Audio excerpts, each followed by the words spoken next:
March 6th, 2012 Waterboro Board of Selectmen's meeting. If you'd rise for the Pledge of Allegiance. I pledge allegiance to the flag of the United States of America and to the republic for which it stands, one nation, under God, indivisible, with liberty and justice for all. Welcome. Sorry that we're a little late. We were in executive session on a personnel issue. So let's see. Do we have any announcements this evening? Anything from the board? Okay, I have a few then. On behalf of the board, I'd like to extend our condolences to the families of two Waterboro residents that recently passed. One was Mary Gilman, who was the victim of a tragic house fire up in Lake Arrowhead.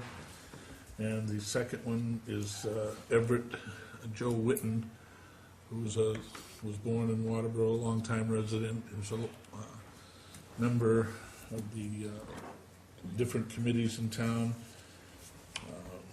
and one of which I believe, if I'm not mistaken, was the planning board for a good number of years. He was a good friend with Roland Denby.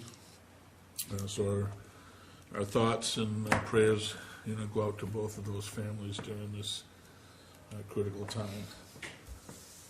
Also, with regard to Gilman, there's a young lady by the name of Stephanie. I want to say it's not Tetrault, it's Terrialt. Terrialt. Okay, the spelling Good is a French little run on there. She is going to be having a bake sale in the lobby of the town hall tomorrow, and all the proceeds are going to be donated to Jordan Gilman, who's the son of Mary, who lost everything, including his mother in the fire. So if you have occasion to be in the neighborhood, I need to drop down. I understand she's going to have cakes and pies and cookies and brownies and just all sorts of things. So if you happen to be swinging by, you could stop in and get something for dessert for that night, or a little snack during the day. And I understand that John Gale, Selectmen, will be in his sumo wrestling gear to tackle anybody that tries to get the carrot cake tomorrow, because he's already put dibs on that. When is this carrot cake coming in tomorrow? Don't tell him. I don't know what time. I think it's coming in Thursday. Oh, Yeah. Thursday. Yeah. No, no. Yeah, she'll be here tomorrow. Yeah, right. No, But you can have it Thursday. I see some carrots on your lips, Nancy. Yeah. I'm coming after you. so hopefully people can drop by on that. Also, for an announcements this evening, to let everyone know that April 1st is the deadline for getting your dog registered. If you have not done so, you need to get it done before that date, because after April 1st, there is a $50 late fee that will be assessed. Again, that's a $50 late fee on dogs if you don't get them registered before April 1st. And if somebody chooses not to register their dog, what happens beyond the late fee? Beyond the late fee, they should plan on a visit from Animal Control, who will give you greetings to the 10th District Court, at which time you can make your explanations to the judge as to why you chose not to conform with the statute, and you may incur some of the judge's wrath in terms of increased fine, but you'd still be faced with the fees here at the local level, including the $50 late fee and the registration fees. So keeping that in mind, it probably is in your best interest, if you have a dog, to come on down here before April 1st and see one of the young ladies out front, and they will be more than happy to help you out. Also, another reminder that the second tax bill is due April 6th. Again, that's April 6th for the second half of your tax bill. And if you choose not to take care of it by April 6th, then interest will begin accruing on April 7th. So again, there's some financial gains to be had by you if you come in and take care of that prior to the dates that I've mentioned here tonight.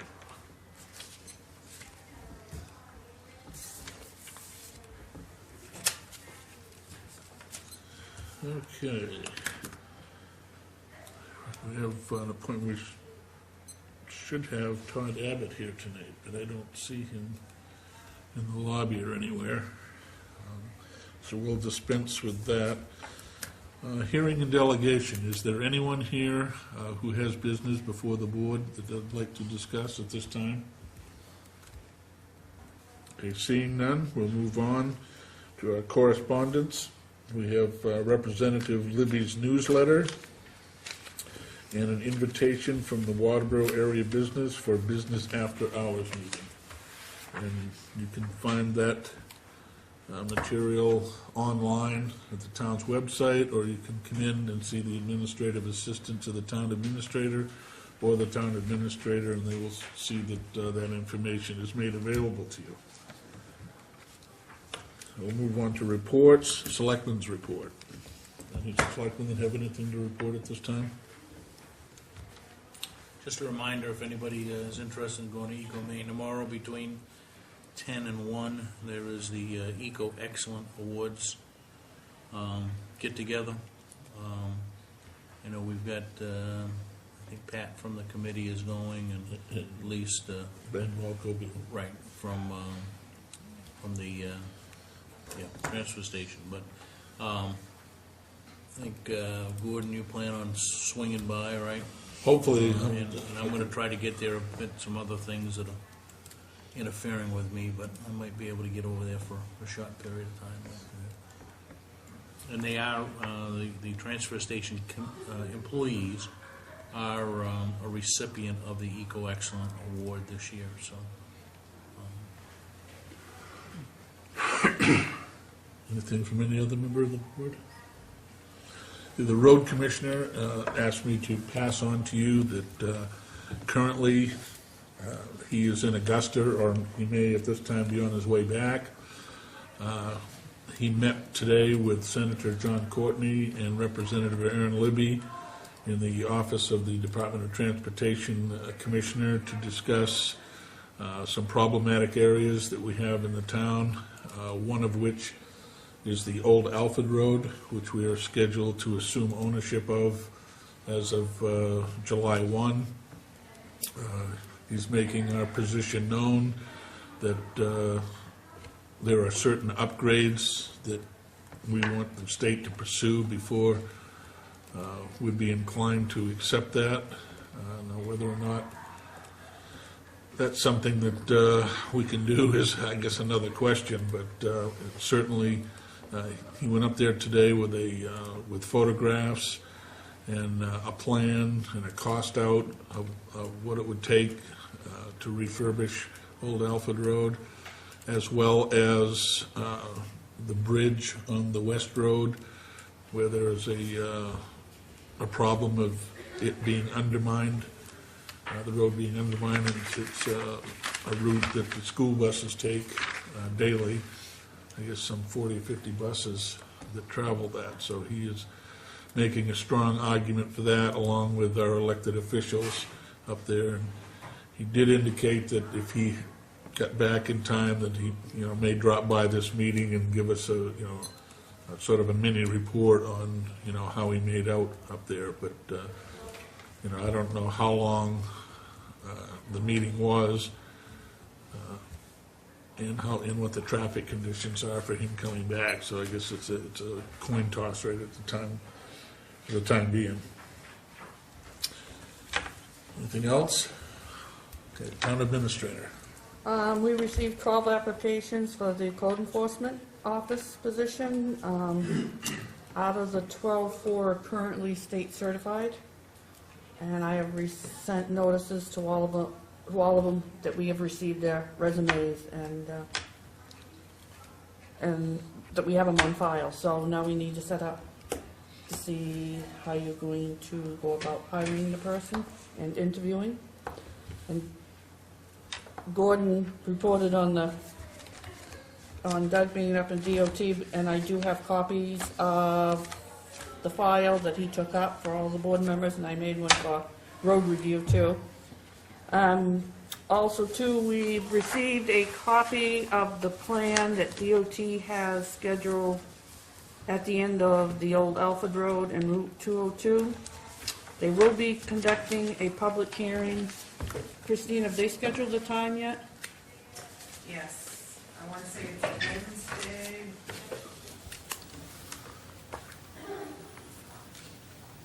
Let's go grab my calendar. I've got it. Christine will check. Yeah, so if anybody would like to come in and see the plans, it looks like the end of the Old Alfred Road, it will come out straight. So we have a copy of the plans here for anybody who would like to come in and see them. And also, I talked to Water Trustee Dave Benton today, and he's gonna come in tomorrow to meet with me to go over the lease. Now, is this something that we could hold up and people could, is this something you can zoom in on?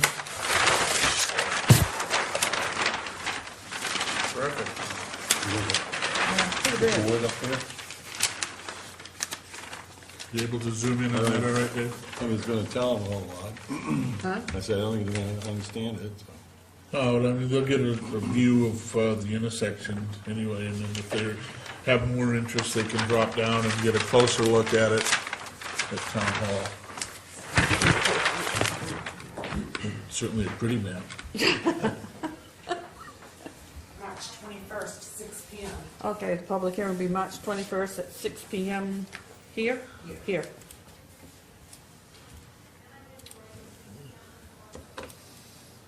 And that's with the DOT. They're gonna, yeah, it's their public hearing, they're gonna do all the notifications, everything that has to be done, they're gonna handle it. But they did want us to have a copy of the plan.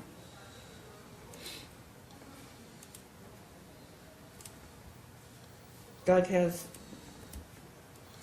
kind of looked at it, but he was more in the tizzer trying to get his packet together to go to Augusta today, so we'll have him look at it too.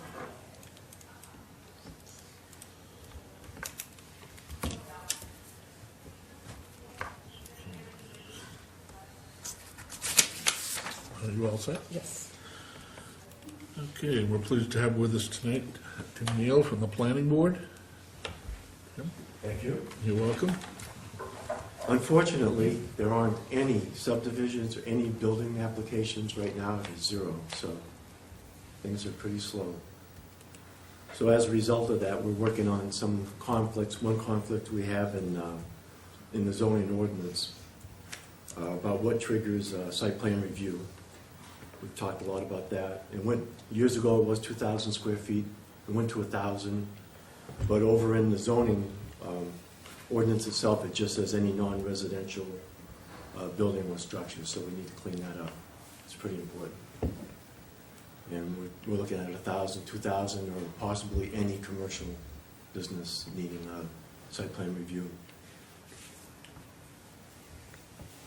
We're looking at the growth ordinance again, mainly because there are unused building permits. And we'd like to find a way, if we could, if someone does want to build, to maybe make use of those. We're kind of in early stages of collecting information, looking at other towns, working with Todd, and he might be able to tell you more about that, because we could also use it as a way to steer a development with whatever we come up with. Aside from that, the intersection at Heath, with the sale of that store, if the use of that store changes, I think it was DOT wants to make changes to that area, how the traffic flows. So that could be pretty interesting if you think, like me, that that's a dangerous intersection. You know, they could close up that one entrance where the cartoon characters are on the wall, so that people have to come all the way around and maybe come back into Napa's curb cut. So there's a I thought possibility. it was the person from Patco that made the comment the night that you guys approved that as long as that store was open, that the access, It was hands-off. that it was hands-off. Now that that's closed, does that mean Well, I guess the only difference was if someone uses it again for a variety store, they might get a few more years out of it, but it's like they have their eye on it, the Yeah. DOT. But if they change the use of it, that's it. It's going to be changed, which is a good thing. And the only other thing that keeps coming up for us is cisterns and sprinkler systems for new construction. And there's kind of, some members think there's a weak area in the long-term maintenance of cisterns because it's a responsibility of, say, an association and a subdivision to maintain them, and over time, they can kind of slack off.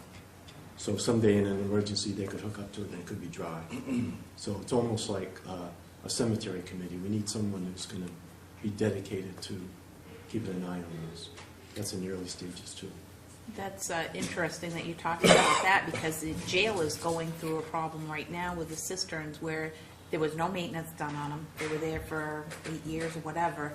They had to do some work. They got into them and they realized that there was a sludge that had built up in the cisterns that if they had attempted to pump them, they wouldn't have been able to get any of the water out of them. Because they probably draw off the bottom, right? Yep.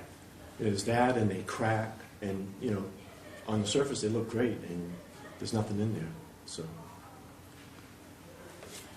Anything you think I'm leaving out, or? Pretty much up. Yeah, it's not very much. We're working from a short list. So did you folks have any questions? No, Mayor?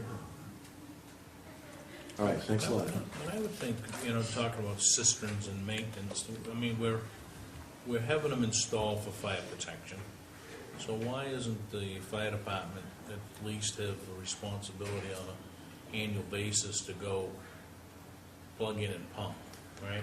I'm not saying that they I don't. mean- They might. I don't know.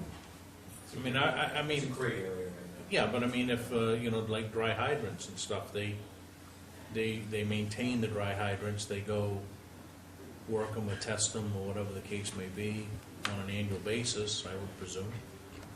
And I know I've seen them doing it, so I would think that the cistern is nothing really more than a dry hydrant, right, that holds some amount of water. And beyond that is holding the associations, holding their feet to the fire to make sure that they continue to maintain it. Yeah. And you get the same thing out of that. Because that's private property, so if the fire department runs into an issue, I think it's, I know Matt and I had talked about this once, So and it had to do with it. so's the water, all the hydrants. Those are private property Yeah, of but the. we Yeah, pay a but- rental fee on I those. Right. understand, but, So, but I think that So in why any of would you- those, we get an easement from the association. It's written So- into the thing. right, so why, if we're demanding at the planning board level that a cistern be put in, okay, for fire protection, I think we have some obligation as a municipality to at least, on an annual basis, go over and say, it works or it doesn't work. We might not have to fix it, maybe it's the road association, Yeah. but somebody's got to at least hook onto it and say, yes, it does or it doesn't pump. And we could at least add the wording also that they would have access to it right in the beginning. And what, oh, I'm sorry. That's What, right. what happens if they inspect and it's not working? Then I think then the association has a responsibility to make sure that it's a viable working cistern. They own it. And what happens if they say that, no? It would have to go back like to their Then original then agreement. does that violate the subdivision plan? Yeah, and it would, if that was part of the original plan. So probably you have a lot of them right now that are not working. Well, that's because we, again, in all our infamous wisdom, say you need one, and there's never any follow-up to say, well, who's gonna take care of it, or, Yeah, that's the issue Manage it. after that. And I'm not sure if the fire department is checking them or not, I don't know. I don't, A lot of towns are trending towards sprinkler systems too. And to me, the only drawback with that, like in an area like ours, is if you lose your power, at a time when people are most likely to be using the wood stove, say someone without a generator, my understanding is your system's not gonna work, so it's balancing And the I think system if to you the look at sprinklers. commercially anyway, that if you have required that somebody sprinkle a room or sprinkle a building, that company is, or that landlord has to, as an annual inspection requirement, that's usually hired in, like an Eastern Fire Protection, Yeah. or somebody comes in, runs the test and does all of that kind of stuff, to say that it is or it isn't a viable system, it's still working. But this is residential too, though, they're putting them in houses, Yeah. That's a stretch. just adds to the cost, but. All set? What's that? Thank you. I'm going to revert back. Before we have, is anybody representing the zoning board of appeals tonight? Okay, well, I'm going to back up a little bit anyway, because earlier we had mentioned that the road commissioner was in Augusta, and I had indicated that if at all possible, he may be stopping by. Well, as luck would have it, he is now present in the room, and Mr. Commissioner, if you want to brief us on your, You look good, Doug. Yeah, it kind of shocked me. Dressed up real good. Wow. Where's the greasy old sweatshirt? White You're t-shirt. supposed to be presentable when you represent the municipality, I guess, so I tried to do that. Well, we had a meeting this afternoon in John Courtney's office with the Commissioner of DOT, along with the head of construction and maintenance, surplus and purchases. And Aaron Libby was there, and unfortunately, there was a lady there that I don't know who she was, because nobody ever got around to tell me who she was, or she never got around, and I never asked. So, and John Courtney was in and out because he was on a committee that was standing today. The first thing was the West Road Bridge. If you saw you've all seen the pictures of the West Road Bridge. We blew them up, and I took them up with us. Some time ago, when we had sent a request to have that repaired, Nancy got some kind of a communique from the Scarborough that said that they wanted direct filing of complaints with them.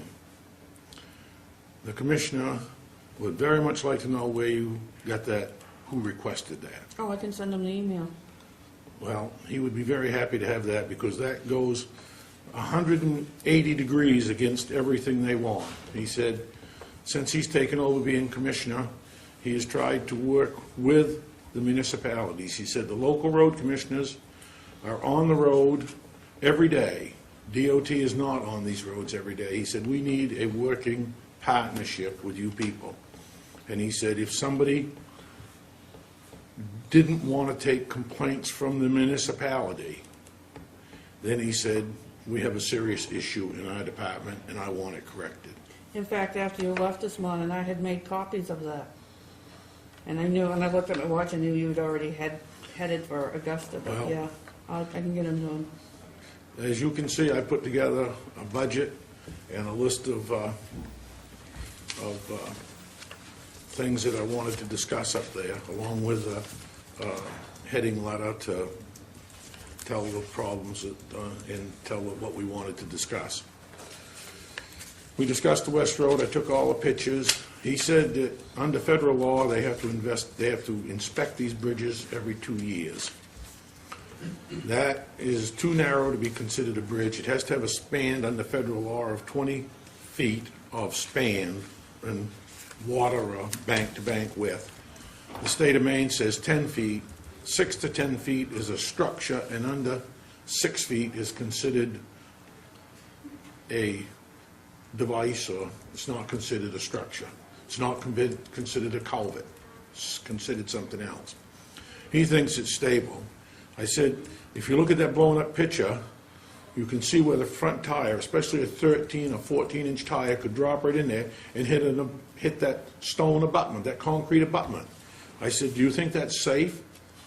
And he said, no, I don't. He said, I think you have reason for concern, and he said, I'm going to find out why this hasn't been addressed. says he is going to look into this, and we will have a reply from him in writing within 10 days.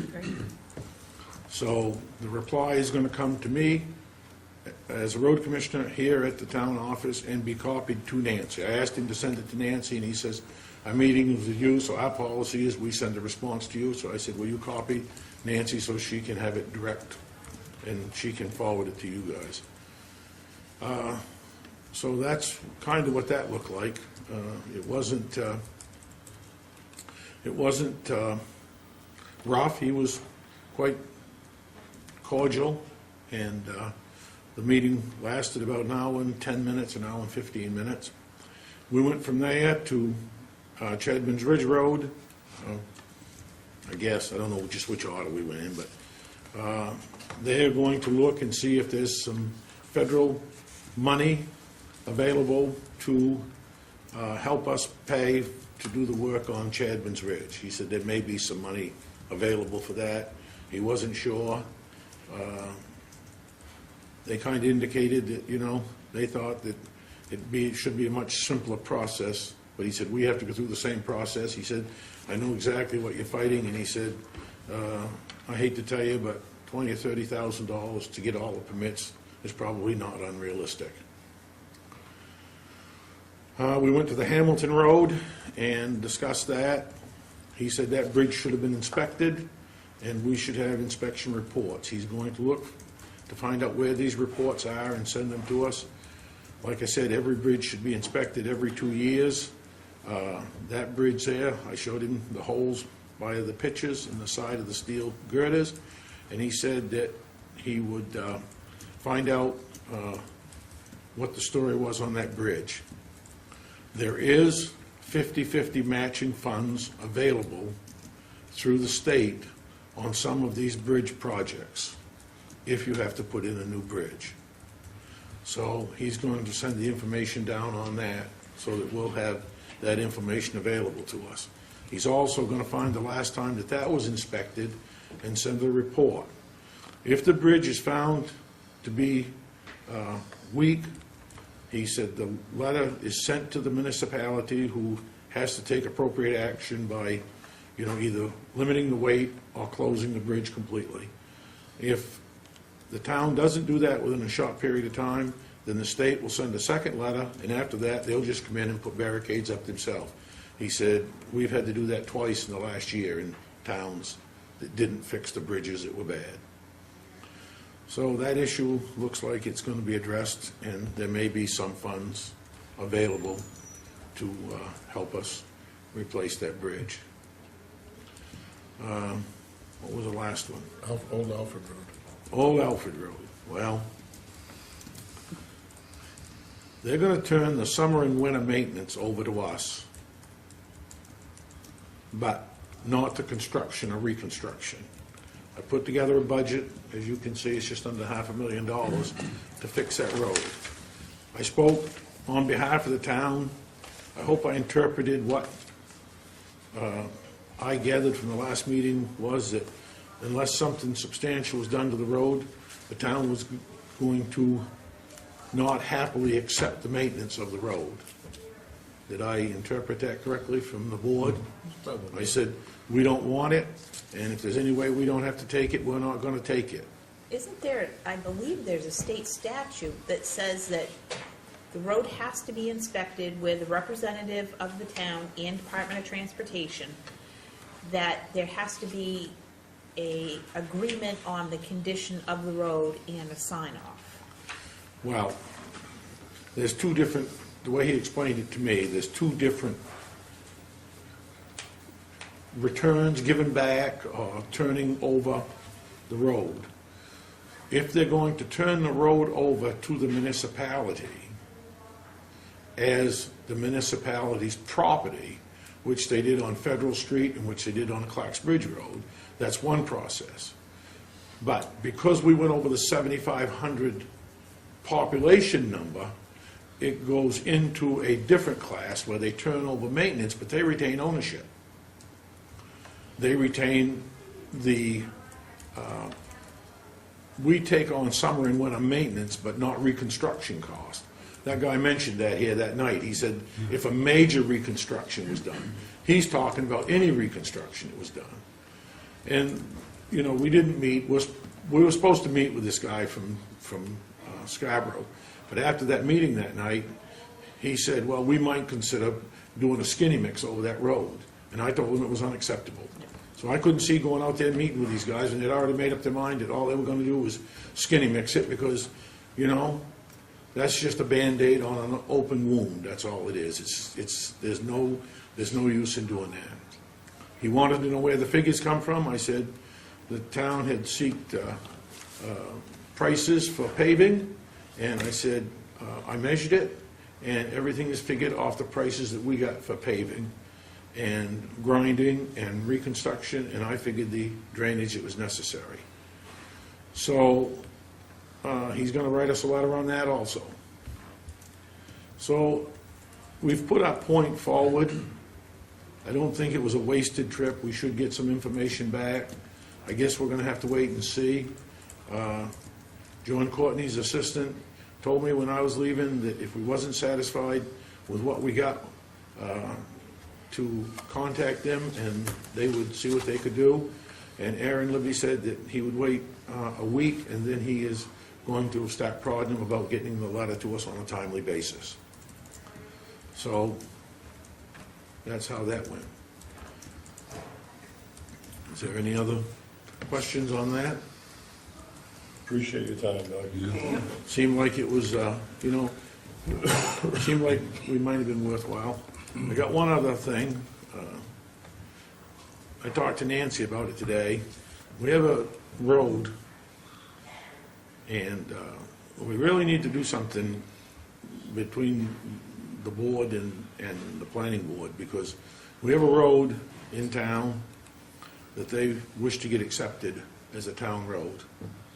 And I would stand strong that it shouldn't be accepted as a town road. The plan was approved. It says on the plan that it is to remain a private road. It says that the landowners shall pay 1/10 the cost of maintenance of that road. The right-of-way was never cut to its width. The planning board didn't require turnarounds to be put in. So I don't see why we should take that road over. And I think that the board ought to do whatever it can do to stop this thing from going forward, because, or at least come up with a set of standards.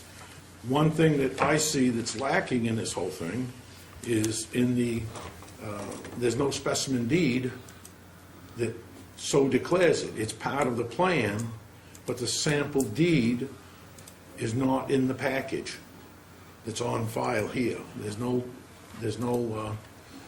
sample deed that says that each person, when they bought it, agreed to this. It's on the plan, and I think being on the final plan, but, you know, we asked for, you know, my budget this year was a substantial increase to try to make the roads in town more reasonable. We don't go out and fix non-town roads. The board has said we're not going to do that, only on an emergency basis.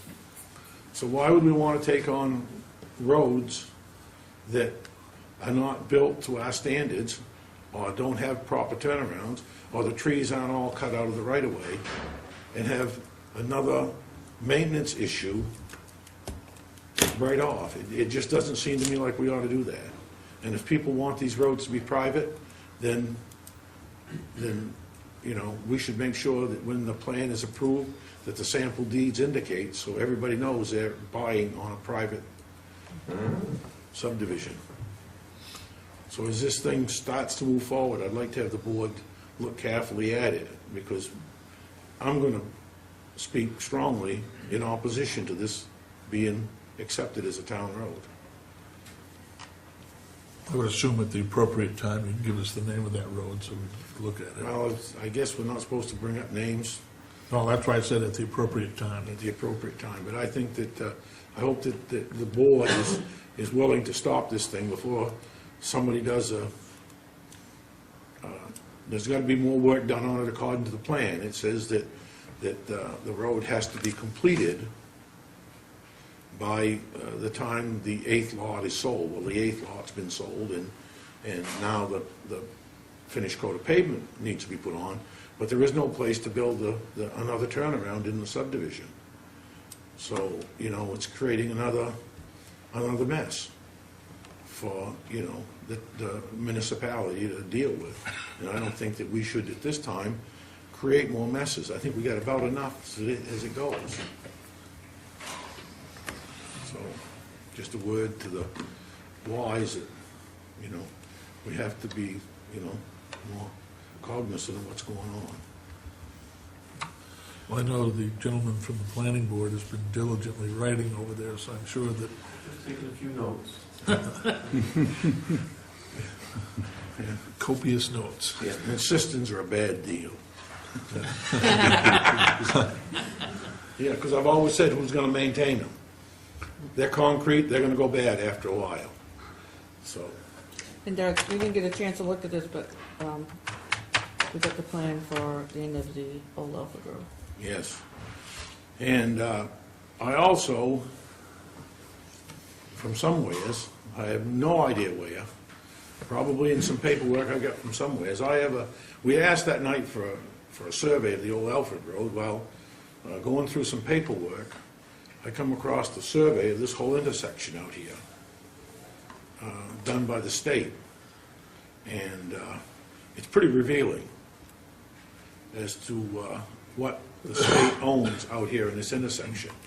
And, you know, as you go around the corner, all the trees on the right-hand side are considerably in the right-of-way. And, you know, that's going to be an issue if we take over maintenance of that road, because it's a shadowy area, you know, they're causing it. I know Dennis does, and I don't know if Gordon does, Nancy might, David might. Remember when there was either a fatal or an almost fatal with Doug Bagley and another car right here at the Taylor House when they cut down half of them trees that was planted there. You remember that, Dennis? I mean, that was a long time ago, but nobody could see around that corner at all, and they took over half of those trees out. And we're having we got, you know, this canopy gets going over the road, and you can't, it's just too difficult. The minute the temperature drops, underneath those trees gets icy. So, something else to consider. I didn't put that in the letter that we had, but, you know, it is something to consider. Thank you very much. Thank you, Dick, appreciate it. Okay, once again, is there anyone representing the Zoning Board of Appeals? Okay, we'll dispense with that report and move on to the town planner, Mr. Urscher. Mr. Chair, board members, town administrator. I'd like to give you a compressed overview of some of the things that we've been working on. First of all, hats off to Doug. That was a great report. Boy, he achieved a lot. Mission accomplished up there in Augusta. Speaking about the MDOT, one of the things that I'd like to share with you is what they call LPA, Local Project Administrators. I'm currently the only certified LPA in the community, and my certification goes to April 29th, 2015. I'd like to share with the board that it may be important to consider having additional LPAs. The certification process is now fairly simple to achieve, but what it does do, let me just step back a bit. Local public administrator is a designate by the MDOT to do a variety of different things, predominantly paperwork in processing DOT grants and the sort. But it also goes beyond that in terms of project administration. And what that does is it saves a significant amount of money that you'd have to otherwise farm out to a consultant LPA. Many engineering firms have LPAs, but you're going to be having to pay, $80 to $100 per hour for their project administration. The course is taught by DOT, and we have two people that are in the room, or well, Doug was here, and Roger, that have those skills and talents because of the work and skill sets that they have. So I'd like to share that with you. It's always good to have a backup to a person, and again, you know, I'm happy to take on those responsibilities, but it's always good to have a backup person. So that's an MDOT-sponsored opportunity, and I will serve in that capacity as long as you wish me to, but it's good to have a reserve person. So I just want to share that with you. I'd like to move now to the Safe Routes to Schools application, which the town was successful in receiving. As Phase 1, it now positions the community for Phase 2, should you wish to pursue any type of construction monies, which in the new fiscal year of October 2012, it's likely that Congress will fund MDOT with those types of construction monies. But currently, because we're working on the design aspect, the engineering and design, both of a specific stretch of sidewalk and most importantly to all of us, the drainage aspects, that was one of the reasons why we charged ahead on this. We needed to go through, and the Selectmen appointed a scoring committee, the chair of the Board of Selectmen, the chair of the Road Review Committee, and the town administrator. In a really quick synopsis, that screening committee met last week. They reviewed 5 proposals from 5 outstanding engineering companies, 4 from the state of Maine, 1 from New Hampshire. And the scoring committee arrived at what's called a qualification review based on a scoring system that looks at qualifications, experience, cost control, ability to perform, the firm's references, and other intangibles.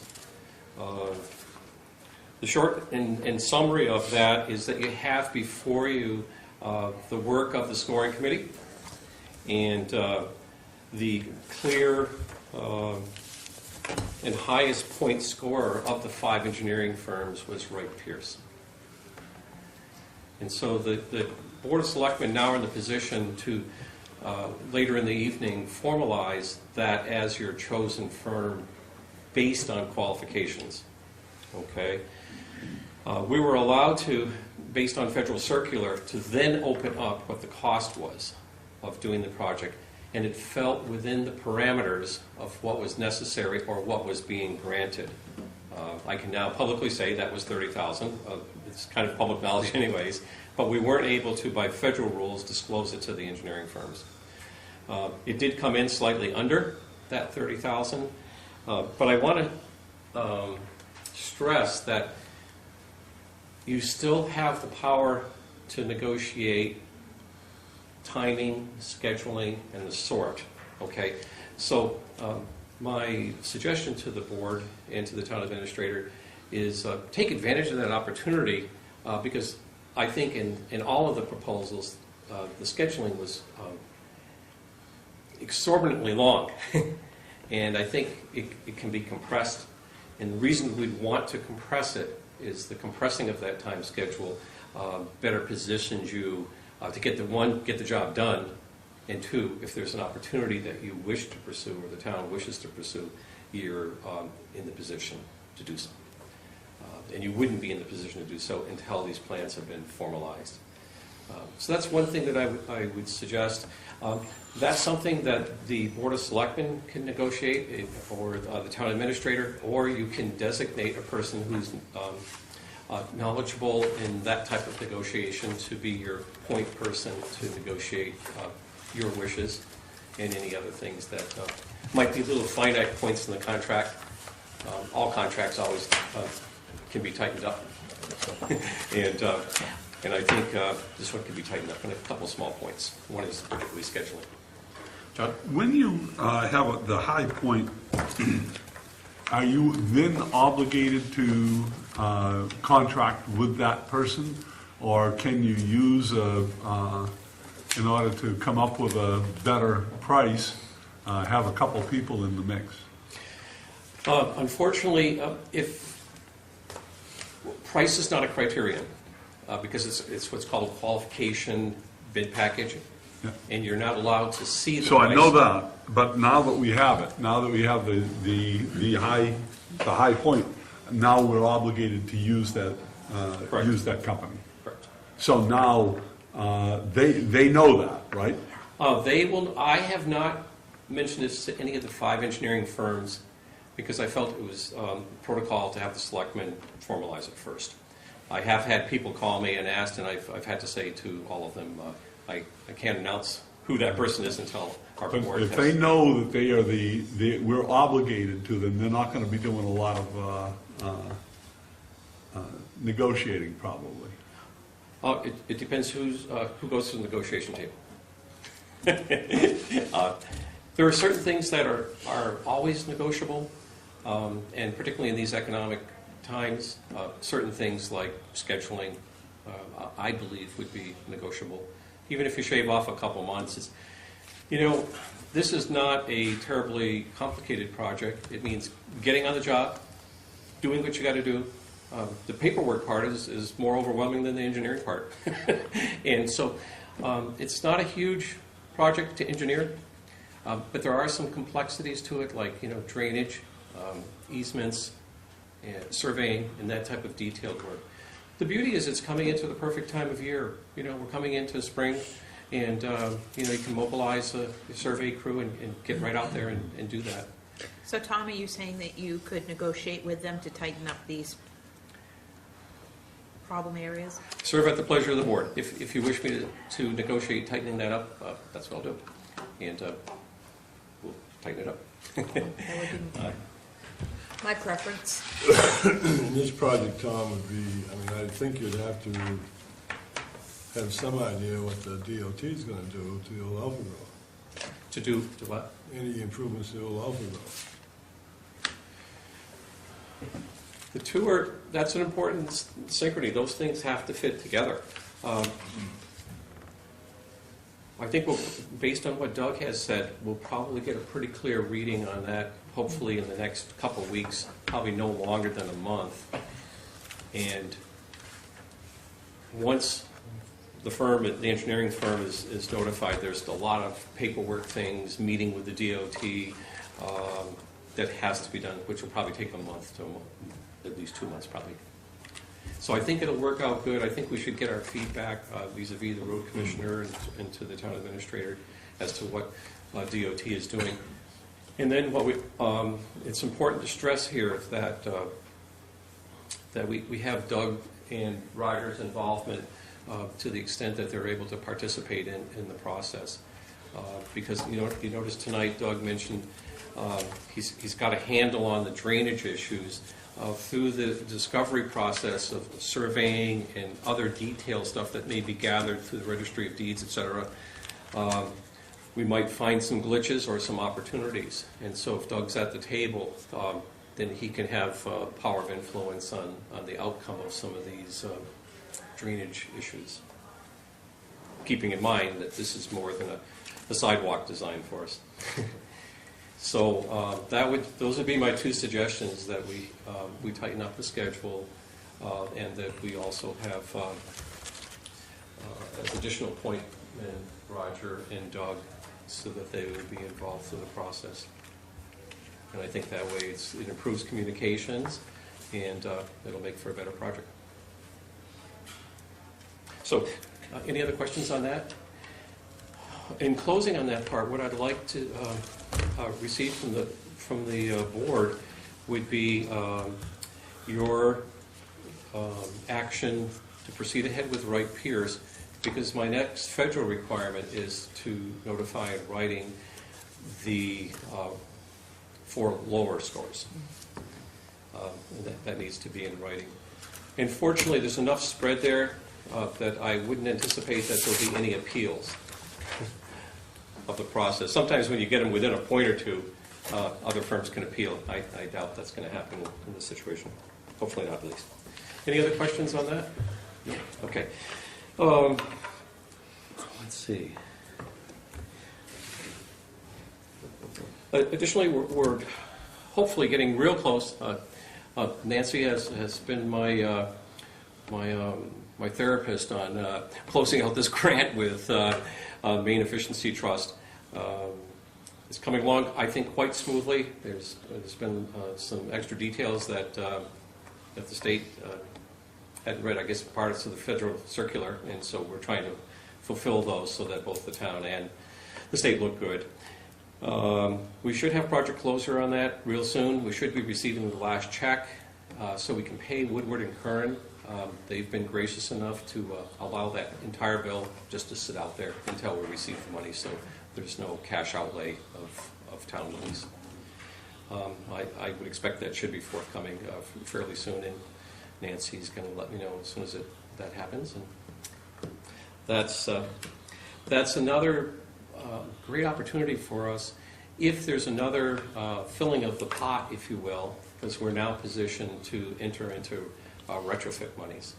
Okay, we've done all the research work, the discovery work, and the audit work, and all that's accomplished. So now we're positioned to go for retrofit monies if they refill the pot. And so we'll know that, again, that's going to fall in the new fiscal year, federal fiscal year of October 1, but we should know in advance of that. And if so, I'll inform the board, and if the board's desire is to seek out some retrofit monies, we'll go right after them. Okay? Let's see. With the planning board, I thank you for being here, Tim.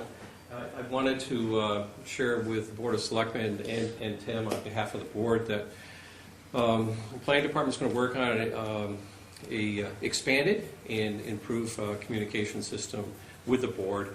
Tim has mentioned some of the issues that have taken place, and so I'm going to do some background research for the board, and then also try to expand my written communications, particularly when we do site plan reviews.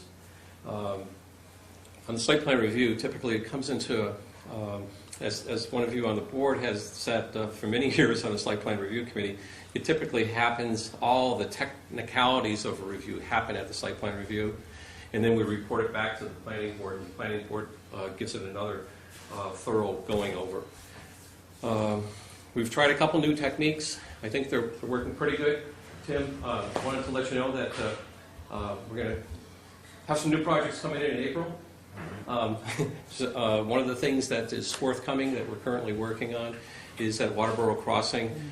There definitely is a proposal that's forthcoming for a financial institution in the last remaining existing square footage of that complex. And so that's been through already 3 different engineering reviews, and one of the first things I look at is turning movements and ability to both be functional and efficient. And so I expect that should be on the first week of April. That'll be coming to the planning board. There's also a proposal for another financial institution in the community. They haven't picked a site, but they're out doing site selection currently.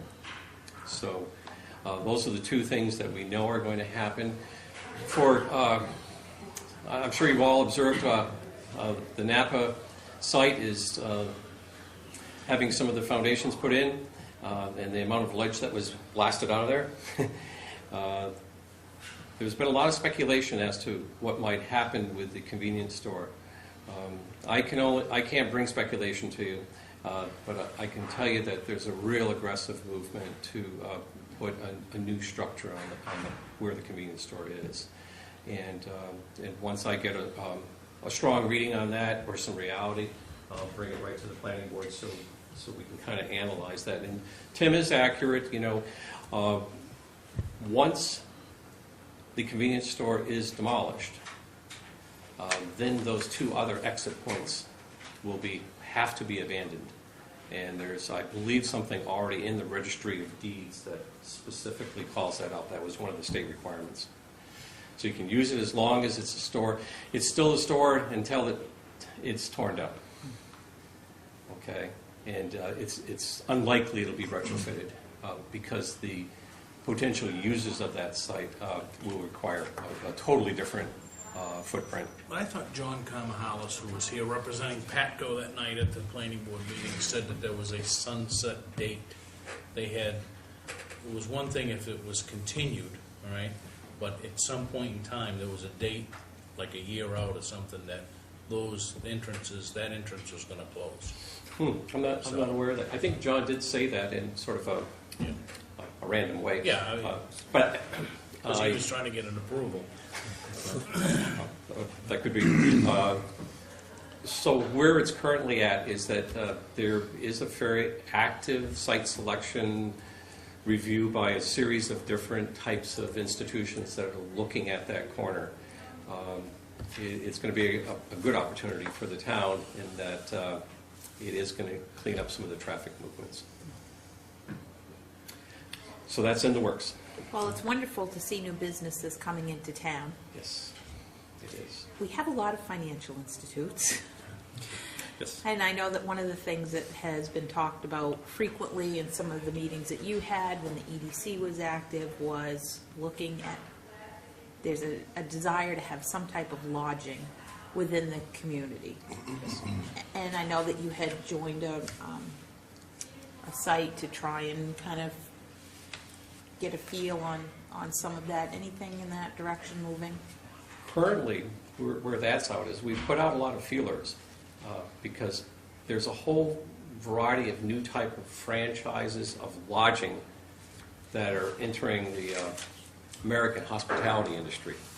And so I think what might be likely in the next 5 years, I wouldn't see it happening this year because there's just still so much unsurety. Hospitality industry requires, and banking institutions require, intense marketing studies and traffic count analysis. It has to generate enough traffic, and so it takes quite a financial portfolio and prospectus to prove that you'll reach a certain occupancy rate, and that's what it's based on. Unfortunately, a mathematical formula that there'll be a certain number of the rooms filled in order to basically wash the first 5 years of the mortgage. And so we're sending feelers out there, and you never know. You just got to keep turning the stones over. And it's something that would be, I think, a real blessing for the community, because when tourist or recreational opportunities come up and people come from away, they'd like to have a place to stay. So no prospects at this point in time, but that doesn't mean that there's not one out there. We just keep trying. And my feeling is that it's more likely to be a new franchisee of a new franchise in the lodging industry that would possibly consider Waterboro. We've also had several calls about call centers. People interested in, and there's mixed emotions about call centers, but there's been one request for looking for a 400 module call center and another one for an 80-seat call center. Apparently there's a real strong movement to bring in more call centers. It's not to say that there isn't mixed emotions about call centers because they typically tend to be low-paying jobs, but the flip side of that is their jobs. Well, they're classified as a clean industry though, right? Absolutely. So- In most cases, they go into that green industry category. Yeah. So we wouldn't have a negative environmental impact. Exactly. Yeah. Exactly. And I've probably overextended my time because I get too excited about a couple of these projects, but that's what we're working on, and I'd like to stress with Tim being here, and I'll share this with the planning board on Wednesday night, is that we're gonna find new and better ways to set up good communication systems and also to be able to interface with other committees like the 2020 committee. So just wanted to share that with you and the board. Any questions? Well, we have you there, Tom. I Yes. know you're very brief, but you have an important meeting of the 2020 tomorrow night. Is that right? Correct, yes. Well, you want to give us a 2-minute synopsis of that and the correct time? Sure. Tomorrow night, Central Fire Station. We are going to have the Conway students, two of the four. We have 2 students for this first session, and then the next session we have 2 new students. They're going to be giving a preliminary report of some of their findings. They've been out talking to some stakeholders. They're looking basically for feedback tomorrow night, because the feedback they get tomorrow night, and we've extended this to all boards and all committees and commissions, we know that we'll have a representative from the planning board there, is to get some feedback. And so their part is this team of the first 2 is sort of research and investigation and discovery and putting together some pieces, and also the beginnings of some historical graphics of the community. And then in the next semester, we'll be moving into more definitive graphics of what might happen in these village areas. So the 2 students will give an overview. It'll start at 5 o'clock. It will not go beyond 6:45, at least for Dave and myself, because then we'll be going over to the planning board. So I'm pretty excited about it. It forms a foundation for future discussions. And I think one of the things that I need to continue to stress is that their research and their findings are purely suggestions. There's been some misunderstanding that, they're going to recommend things and that's the way it's going to be. That's untrue. They're here to kind of open up new perspectives, new horizons, get us thinking about things that we may not have thought about or we may have taken for granted. And so it's going to be really quite valuable to have their input. And so it's open to the entire public tomorrow night from 5 till about 6:45. I think their presentation will take maybe a half an hour to an hour, and then they'll be looking for feedback from the committees. But it's a good first step. Good first step. This is on the village plans. On the village planning, yeah. And they're taking 4 areas. Just as a refresher, initially we were thinking of taking one area and doing sort of a model village planning area and getting into details just for one area. And then after closer examination and suggestions, it's going to be 4 geographic focus areas: South Waterboro, East Waterboro, Waterboro Center, and North Waterboro. And that way it creates some equality, and it also opens up, I think, perspectives. And hopefully it will provide some visions to the planning department and planning board as to, what do we look at? Do we need to look at ordinance changes? Ordinances get tired. And our village district may need to be revisited so we can bring it into the 2012 era. So thanks for bringing that up, Dave, and we're off to a good start with this group. I've had some feedback from some businessmen in the community that have indicated that the people from the Conway School were very comprehensive and very, very professional. And they had a good feeling, after the visit with them, so. Oh, that's good. I'll be sure to That's share that. anticipatory, I guess, of what might occur tomorrow night if it's in the same vein. Well, we hope it'll be positive, and that's what we strive for, is just enough negativity in the global world. And so I think these students are really, putting their best foot forward, and they're trying to help us in a suggestive way. And it gives us a great grounding of some of the, sometimes we forget all of the amenities and assets that we have, or we neglect to bring them up more often. So it's a good opportunity for us. Any other questions? Seeing none? Thank you very much. Thanks, Appreciate Mike. it. Thank you. Thank you, Tim. Thank you. Good night. Good night.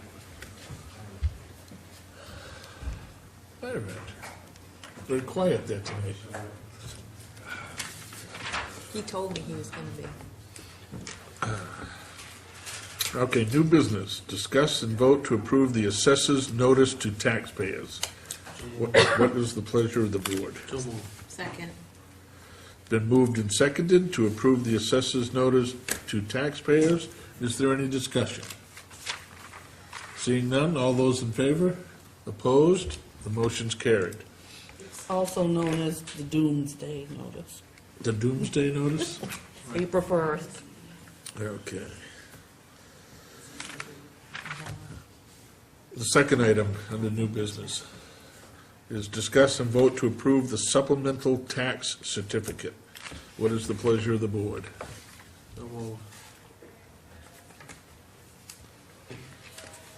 I have a motion, but I have no second regarding this. Second. Okay, it's been moved and seconded to approve the Supplemental Tax Certificate. Is there any discussion? What, Could you, yeah, what is it? I mean, he's referring to the properties, but what are the I mean, there's not really a lot of information here. What it is, We've missed some properties in the state evaluation, correct? you know, during abatement, it may have been in somebody's, the bill was in somebody else's name and it should have been in, Somebody so else. it's got abated, now it's gotta be resupplemented. Or, there was improvements that wasn't picked up. So that's what it is, it's Okay. just a supplemental tax bill.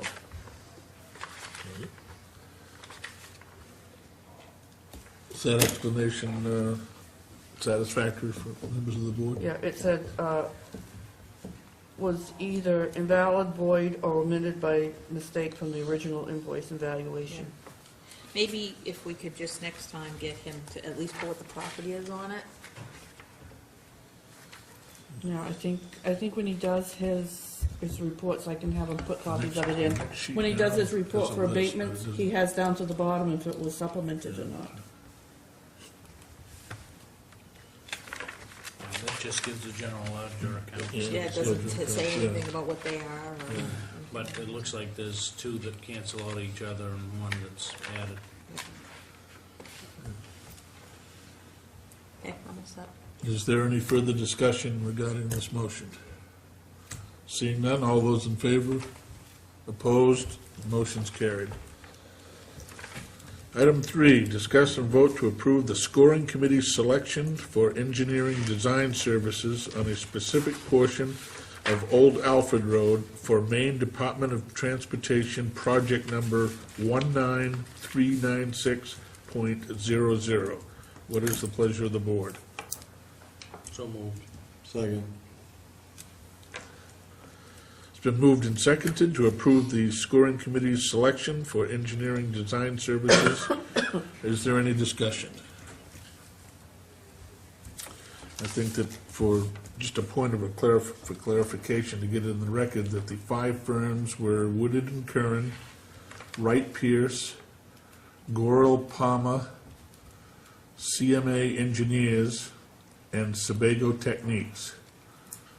Based on the cumulative scores for each of the firms in the categories of qualifications, experience, control schedule and costs, firms' references, and intangibles, the selection committee arrived at Wright Pierce with a total point score of 285.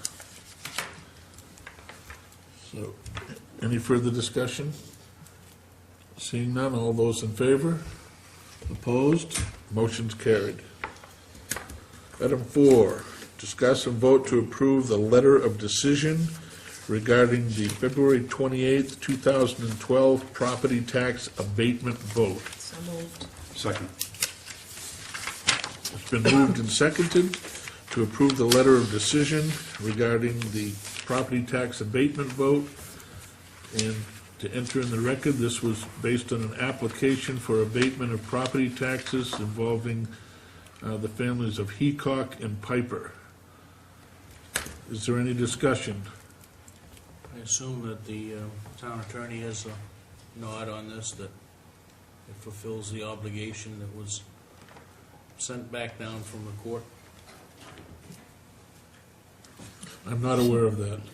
All I have is a sample letter from the assessor prepared. And I would amend the motion, which I did not make, but I would offer an amendment that, subject to Attorney Cole's review. You just gotta make sure it's done within the timeline, because Yep. they only have so many Understand. days to receive that. Is there any reason that he wouldn't be able to review it? No, but with that, I'm sure it's a form letter that goes with all of them.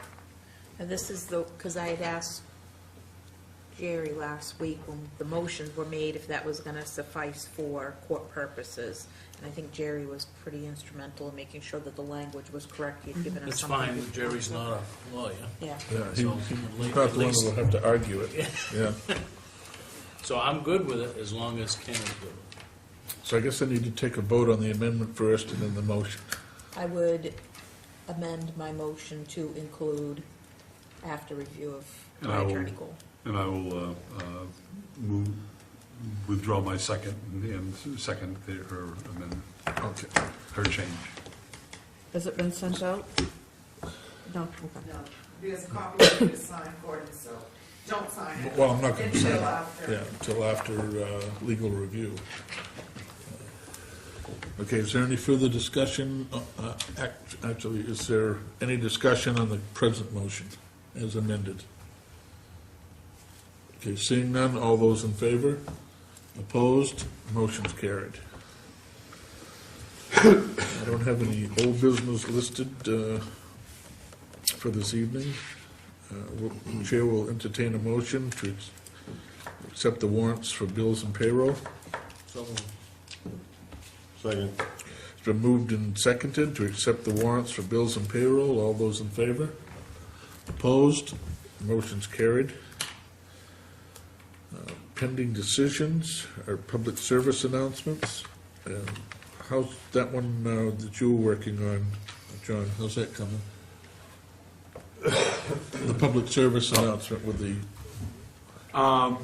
There needs to be a little work done on the computer end of okay, so a things. And, little tweaking and editing. And I would say at this time, though, we probably ready to go to another department in the next couple of weeks and do some interviewing there. Is any of the other of you interested in doing that?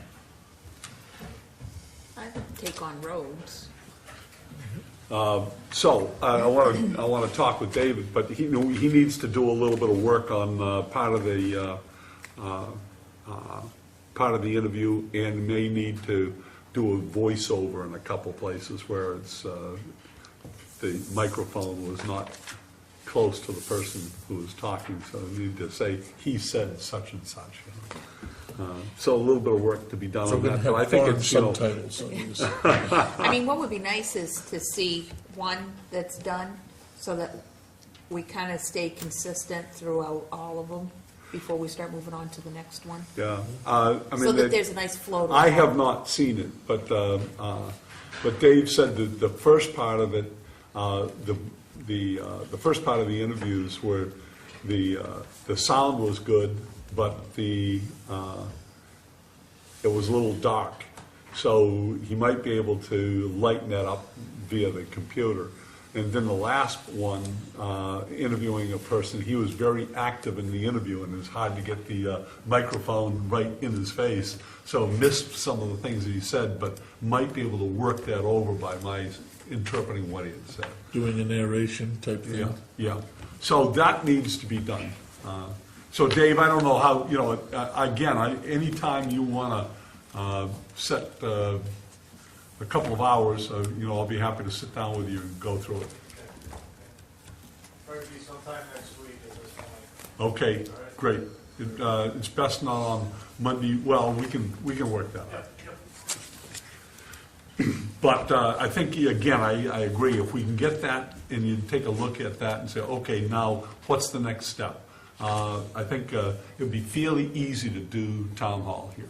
I think you could do a kind of a walkthrough here and interview people, and that might be fairly easy.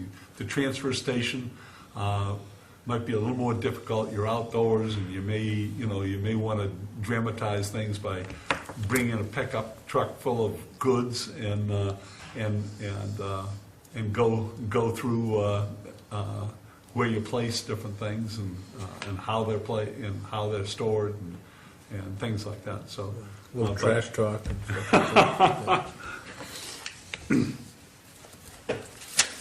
Okay, thank you, John. Driveway opening permit language. I know Still that- gotta get with Doug. Yeah, we've both been very busy lately. Board and committee status, we continue to slowly chip away at that, filling the committees. I know that there's a person that expressed at least some preliminary interest on the Public Safety Committee, so I need to send a packet out to them of what that entails. The Water District Survey, have we had any feedback? That's still in the hands of the Water District right now. Maine Rural Water Association. Yeah. Did they give us any indication of when the timeframe may be that we could expect some No, and I'm answer? not sure if Mr. Libby's back, but I'll give them a call and see what's going on. Okay, thank you. The Water District office space lease, I believe you commented on that. The Eagle Scout project is still somewhere on the back burner. Still soaring. Still soaring? As is the internet and electronic mail policy revisions. We're still looking over that. The week's action list.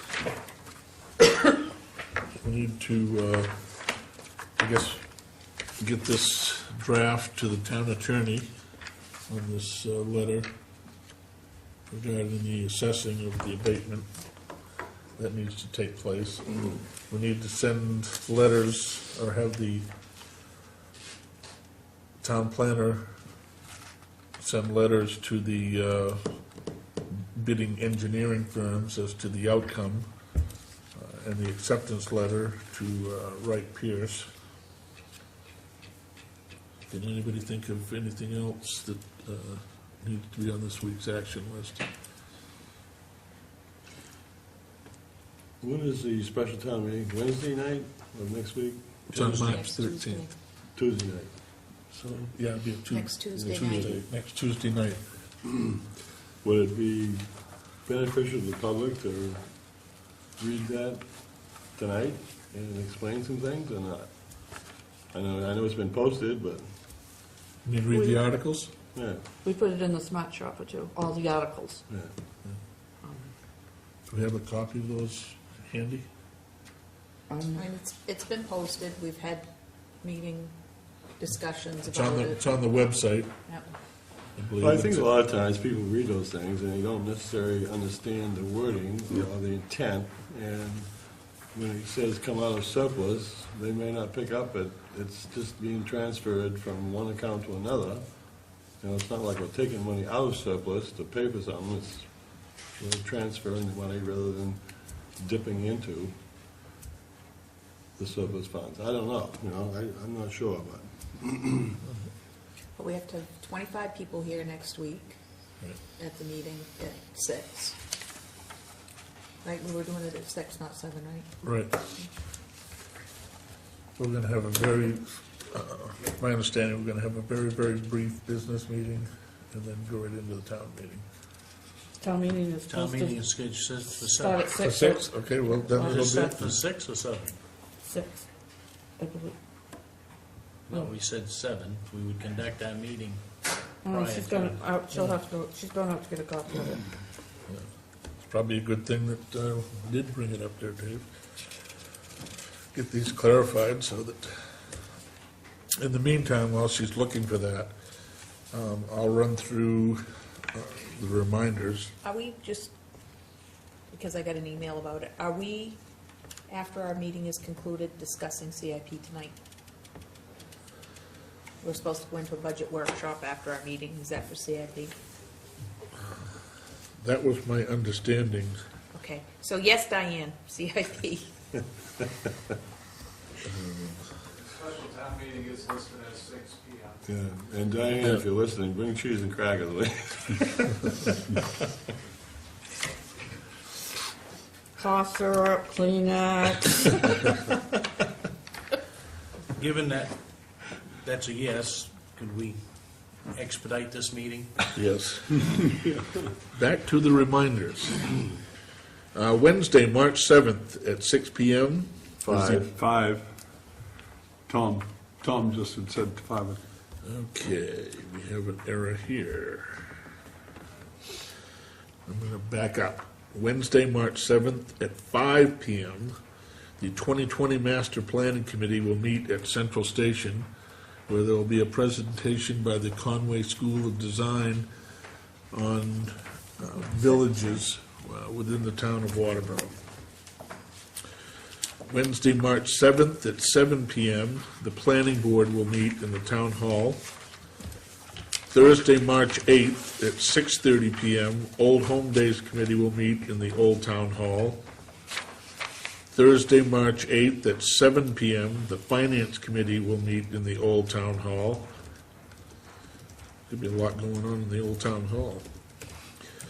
On Saturday, March 10th at 8:30 AM, the infamous cribbage tournament will take place at the Old Town Hall. On Monday, March 12th at 7 PM, the Recreation Committee will meet at the Old Town Hall. That will be the committee that I think John showed up early for Yes. the other night I was there this Monday. when the Charter Commission was meeting. Tuesday, March 13th at, we have that notice? Did she find it? Find it? Okay, did we have the time specified? in this? Okay, 6 PM. Yep.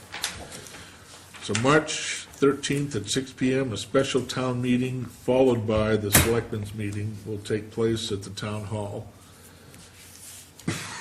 On Wednesday, March 14th at 6 PM, the Maine Department of Transportation public meeting to discuss proposed project at the intersection of Route 202 and the Old Alfred Road will take place at the Town Hall.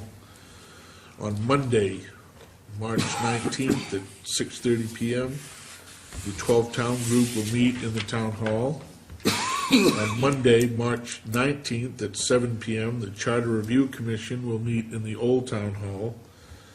And on Tuesday, March 20th at 6 PM, the Selectmen's meeting will take place in the Town Hall and will receive reports from Parks and Recreation Director and Committee and Old Home Days Committee. Do we want to add the Charter Review Committee that missed tonight, next week?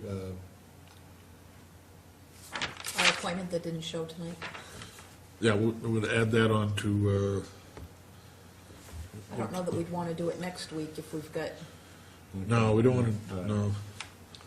No, this would be March, let's schedule it for March 20th. 20th, yeah, good. when are you going? Have the charter, Are you chair going of the for 2 Charter weeks or Commission here. The 20th? Dennis, just as a note, Dennis and I are both gone the last 2 Tuesdays in March, the 20th and the 27th. Would you like to guys be, can do whatever you'd like. Yeah, would you but like, I'm just would you saying. like to be present when the Charter Commission chair speaks? If so, we'll postpone it accordingly. If it makes no difference, then we'll have it on the 20th. I'll watch it afterwards, so, I mean, it would be nice to hear what he has to say and be able to ask questions, but it's not gonna work out scheduling wise. But just need to make sure that the 3 of you guys are gonna be here for those 2 weeks too, so you've got enough members for a quorum. I just remembered, I'm gonna be gone too. No. That could be a Are problem. they having a cheese and cracker festival somewhere? I hope so. Or a big Zumba convention? Okay, before we adjourn to a budget workshop, I'm going to revert back to Selectman Woodsum's suggestion that we go over the articles one more time for clarification for people. Article 1, we're going to elect a moderator to preside at the meeting. Article 2, to see if the town will vote to authorize the municipal offices to accept gifts to the municipality and expend the same, and to make application for and execute any documents required for various grants from the state and federal government, as well as individuals and private charities and foundations, and to further authorize said municipal officers to accept any such grants if awarded and authorize their expenditure for the purpose so specified. We have recommendations from the Board of Selectmen and the Finance Committee that ought to pass on both. And this is put in here because there was a state statute that allowed this to occur. That state statute was repealed, and it just sort of slipped by through the cracks that there was no mechanism for the municipal offices to handle those type of funds. So it's being put in here to remedy that situation.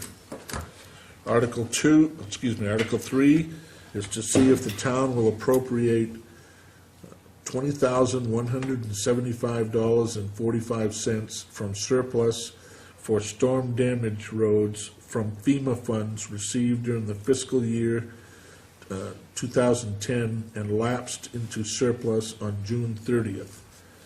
The recommendation of both the Board of Selectmen and the Finance Committee is this ought to pass. You want to just explain that? I mean, simply the funds for FEMA is there, we need to get it back into the Yeah. highway department. Yeah, the FEMA funds are, again, just sitting there, The and, the work has been done, it came out of the roads department. All of that work was not planned to have been done.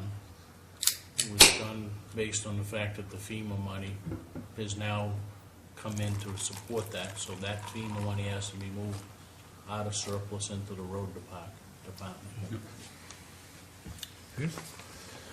Article 4, to see if the town will appropriate from $11,048 in additional funds received from the Urban Rural Initiative Program for costs associated with the town's repair of the mast camp road. This is funds that we received from the state that was not part of any type of taxation, that is going to be used to offset the cost of repair in association with the FEMA monies that we've already received.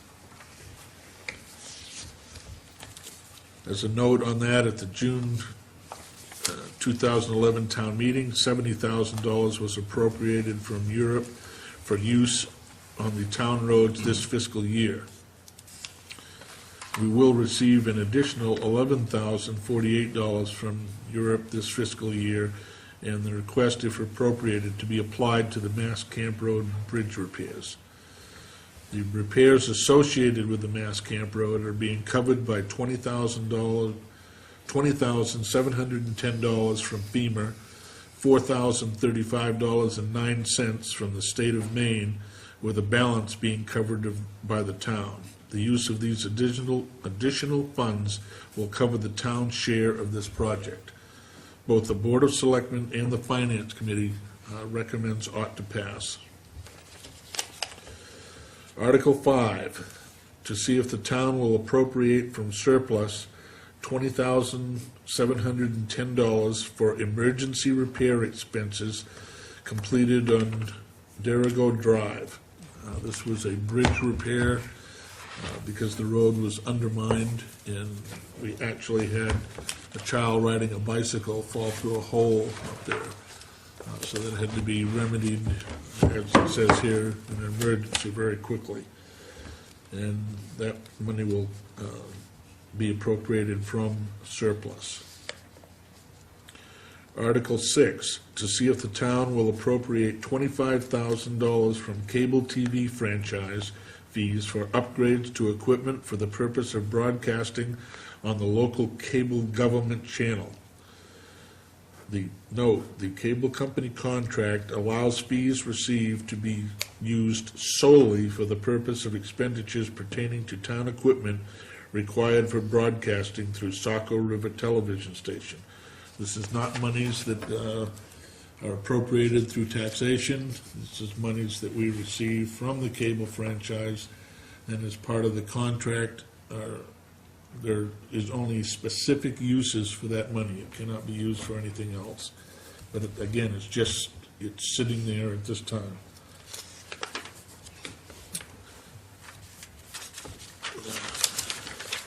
The Board of Selectmen and the Finance Committee both recommend ought to pass.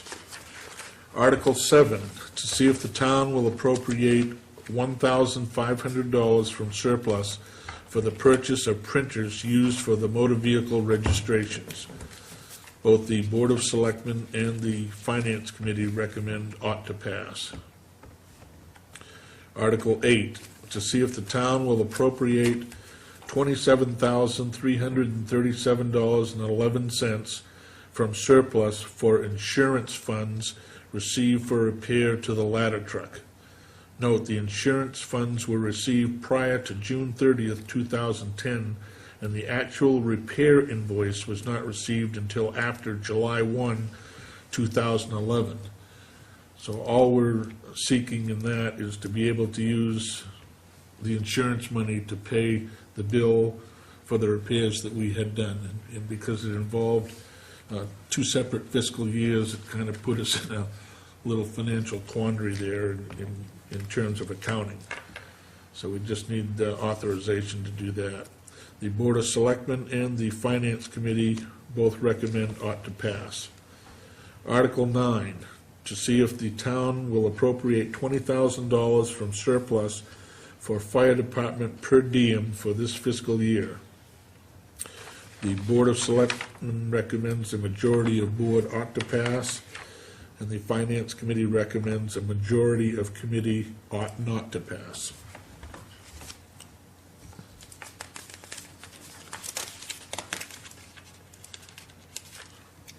That's it. And that is it. Thank you, Gordon. You're welcome. Is there anything else that any member of the board would like to say at this time? If not, the chair will entertain a motion to adjourn for a budget workshop. Second. Been moved and seconded to adjourn the regular meeting of the Board of Selectmen and go into a budget workshop. All those in favor? Opposed? Motion's carried.